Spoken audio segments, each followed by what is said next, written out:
शिक्षा मंत्री सुरेश भारद्वाज ने आज प्रधानमंत्री नरेंद्र मोदी की मन की बात कार्यक्रम सुनने के उपरांत प्रधानमंत्री के प्रेरणादायक मार्गदर्शन को आत्मसात कर जीवन और राष्ट्र के प्रति कार्य करने के आगे बढ़ने की अपील की है।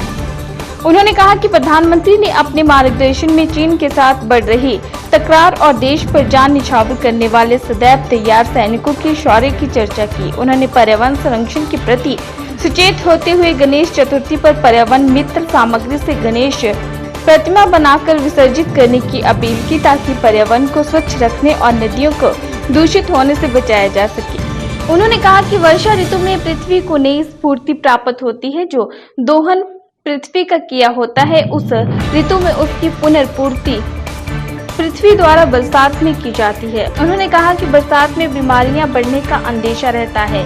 विशेष रूप से उन्होंने कोरोना संक्रमण से बचाव के लिए एहतियात बरतने की भी अपील की। आज भी प्रधानमंत्री श्री नरेंद्र भाई मोदी जी का मन की बात में मार्गदर्शन मिला। अनेकों विषयों पर ये मार्गदर्शन बहुत ही प्रेरणादायी था। जहां चीन के साथ बढ़ रही तकरार के ऊपर प्रधानमंत्री जी ने कुछ शब्दों में विचार रखे, वहीं अपने जांबाज सैनिकों के शौर्य पर भी चर्चा की।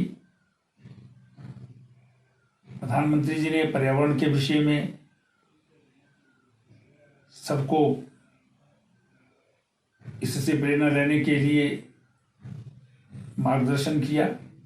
बरसात की ऋतु आ रही है, ये बहुत ही खुशनुमा होती है।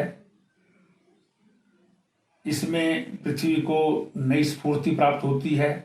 जब दोहन करते हैं वो फिर से पृथ्वी माता को प्राप्त होता है।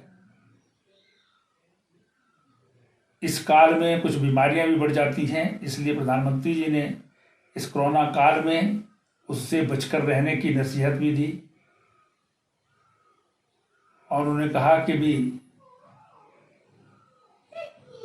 कोई भी वर्ष, चाहे वो कोरोना काल का ही क्यों ना हो, वो बुरा नहीं होता है।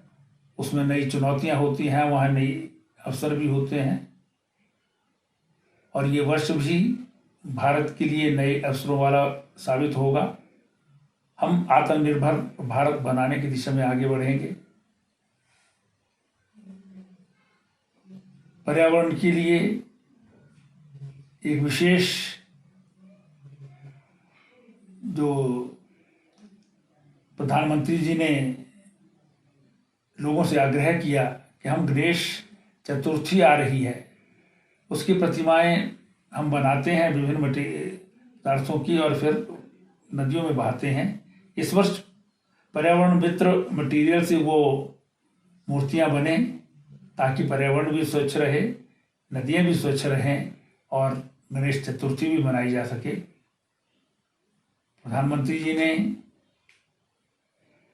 अपनी सहज परंपरा के अनुसार अपने देश के एक पूर्व प्रधानमंत्री श्री पी.वी. नरसिम्हा राव जी की जन्म शताब्दी जो आज प्रारंभ होने वाली है,